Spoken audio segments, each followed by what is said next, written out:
que vous pensez de tout ça. Morane, qu'est-ce que vous en pensez de cette démission du pape? Qu'est-ce que ça vous inspire? Ça m'inspire pas grand-chose, mais papy, quoi, il a besoin de se reposer, c'est vrai. Et c'est vrai que les papes sont élus à des âges incroyables. C'est le cas de le dire. Moi, j'ai jamais compris, je vais encore me faire incendier, mais ça sert à quoi un pape?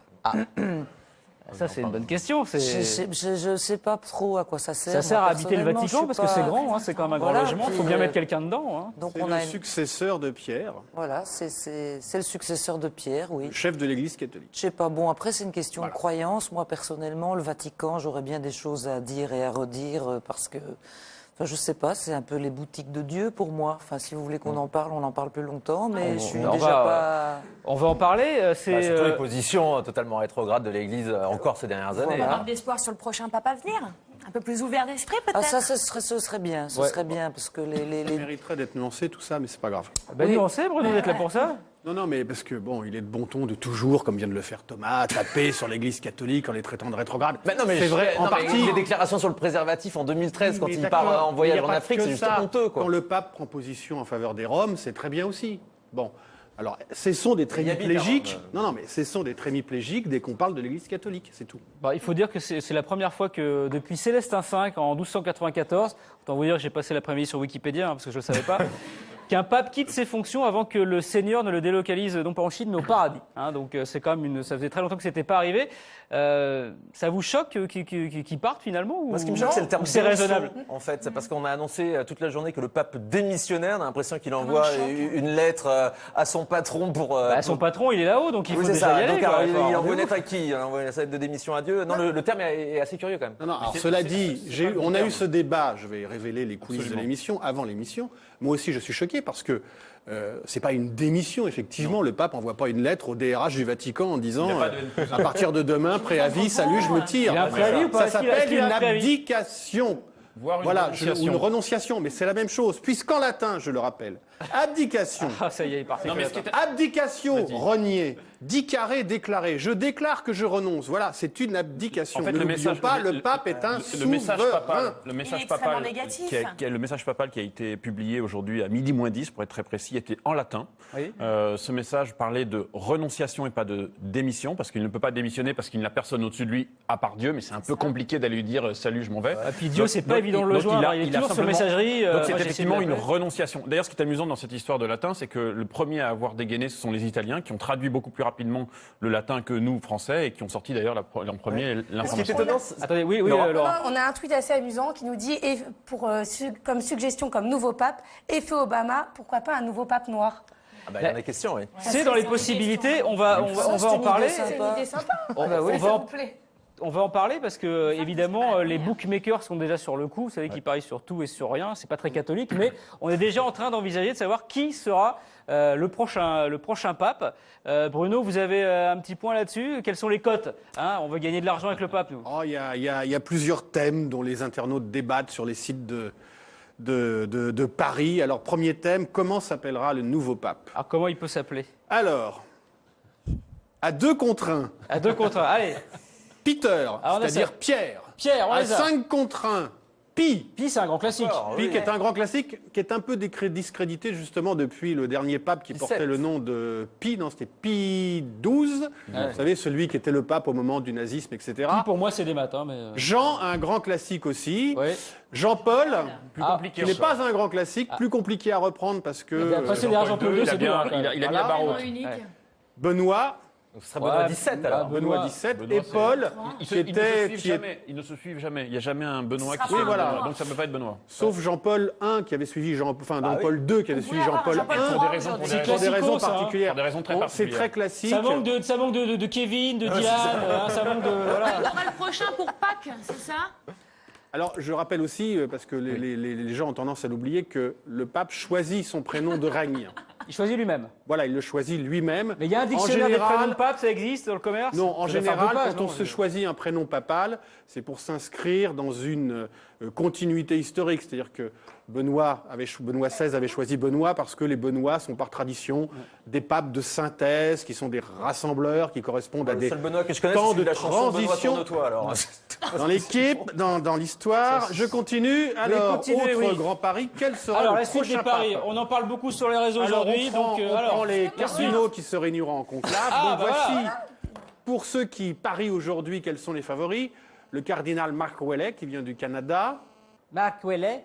Le cardinal Peter Turkson, qui vient du Ghana. Et le cardinal Francis Arinze, Ouais. qui vient, lui, du Nigeria. Le cardinal Ouellet est donné à 3 contre 1. Le cardinal Turkson à 7 contre 2. C'est une cote, j'avais jamais vu ça. Ouais. Et le cardinal Francis Arinze à 4 contre 1. 7 contre 2, ça fait 3,5 contre 1. Voilà. Alors, ce qu'on note, quand même, c'est que Là, quand même, il y a une on joue les grosses cotes, c'est-à-dire on joue le pape, effectivement, qui serait le premier pape noir de l'histoire de la Là, papauté. il y a de la obamite. Il y a de la obamite qui chauffe au Vatican. Hein. Il y a de la obamite qui chauffe. il y a de la en obamite tout qui cas, chauffe, là. Cela dit, ils n'ont pas Sur l'air les tout sites jeunes de non paris en plus. ligne. Ils n'ont pas l'air tout jeunes non bah, plus, ils le cela sont dit. jamais. Il y a beaucoup de cheveux blancs.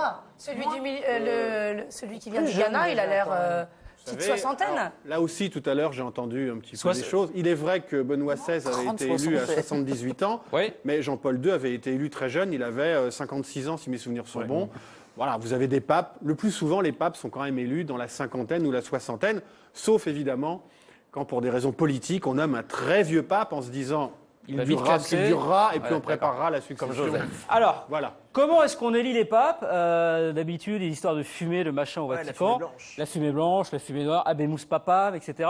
Mais sur Internet, on s'est dit, ce serait bien de moderniser tout ça. Ah oui. Pourquoi est-ce qu'on ne désignerait pas le pape comme à la Nouvelle Star, finalement Avec un jury, avec du bleu, du rouge. En tout cas, 4 bleus, ça passe, 4 certains rouges. l'ont imaginé sur Internet. C'est arrivé aujourd'hui. Regardez ce que ça donnerait le pape élu façon Nouvelle Star. Recherche nouveau pape. P-A-P, pape, yo.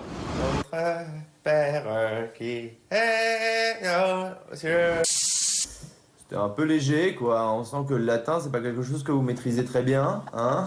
J'en avais l'impression qu'il sauvait une pizza quand il disait Salve Regina, mais bon, enfin bon. Come on, baby. Let's do the thing. Pourquoi pas Oui, Thomas. On a trouvé le nom de l'émission, ça s'appellera Popstar. Popstar. Popstar, ouais.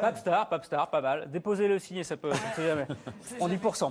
Laura, avant de voir le résultat du sondage, juste, Emery, il y a quand même un truc assez incroyable, c'est que cette démission du pape, cette abdication, excusez-moi, pardon, Cette renonciation. a déchaîné véritablement les réseaux sociaux aujourd'hui. Pourtant, Ouais. pape et Twitter, même s'il a un compte, c'est quand même comme ça. Quoi. Ah, on dirait le Il avait pape, ouvert tiens. son compte. Ouais, d'ailleurs, il n'a Benoît même pas XVI. annoncé sur son compte Twitter. Non, c'est pas lui qui s'en la- occupe. la- Le mec doit la- pas être au courant, le community manager. La dernière fois qu'il C'est a pas lui tweeté, qui c'était... tweet. C'est pas lui qui Non, tweetait. La dernière fois qu'il y a eu un tweet de Pontiflex, parce que c'est ça dont on parle, c'était il y a 5 jours, si j'ai bonne mémoire. Ah non, il y en a eu un aujourd'hui, tiens, j'ai pas vu celui-là. Qui se fait passer pour le pape? Un community manager. le Un pape. community manager. Ce qui est intéressant, c'est l'image qu'on va mettre derrière vous, Florian. Alors, Ce mettons sont l'image. ce qu'on appelle les... Et d'ailleurs, je me lève.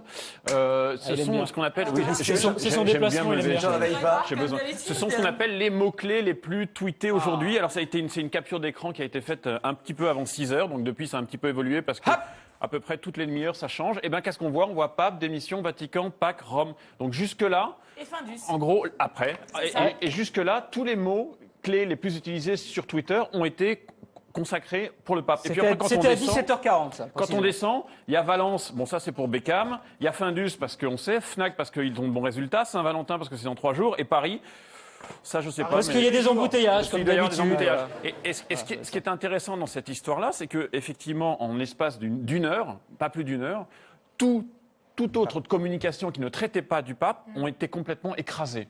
Donc en fait, le pape a généré non seulement une nouvelle communication, une nouvelle conversation, mais également les tweets en eux-mêmes, il y a eu 2 tendances. Il y a eu une tendance très moqueuse. Alors Oui. il en a pris, mais alors je vous passe les meilleurs parce qu'on en a déjà parlé quelques-uns. Et aussi beaucoup de respect parce qu'ils se sont dit tiens, c'est un homme, il va pas jusqu'au bout, il s'arrête avant d'être complètement grabataire.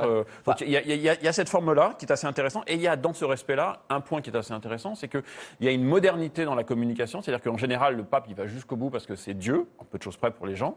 Mais là il s'est arrêté avant et donc renonce pas, normalement. du coup il devient totalement humain. Ouais. Mais ça a double tranchant cette dimension humaine. Pourquoi? Parce que évidemment quand on est proche des autres, évidemment il y a une plus grande fraternité, etc. Mais est-ce que le pape doit-il être humain? Est-ce que la question de la renonciation se Mon pose? cher ami. Est-ce qu'on doit aller jusqu'au bout? Plus vous touchez à l'humanité, je lance ce débat. plus vous touchez au Christ, vous diront les On théologues. va quitter la nourriture spirituelle, on va passer à la nourriture du frigo. Je vois qu'on revient comme sur l'affaire Findus. Hein, excusez-moi, on va faire le petit résultat du sondage vite fait sur est-ce que vous pensez qu'il faut lire des papes plus jeunes? Majorité écrasante, Bah oui. 80%. Évidemment. Alors on a plein de suggestions. Il y en a qui nous proposent le prêtre DJ. Il y a un prêtre qui est DJ, donc on nous donne plein d'idées de futurs papes. D'accord. Et il y en a un qui demande s'il peut récupérer les 1 500 000 followers que va perdre Benoît. C'est en partant. Oui, Ah, oui. c'est pas mal. Ah, c'est vrai que moi j'ai pu le suivre, hein, du coup. Ça m'intéresse plus sa carrière maintenant. Moins marrant, quoi. Je serais pas étonné que le suffixe change et qu'il s'appelle Pierre ou Pi D'accord. dans quelques temps. Bon, heureusement.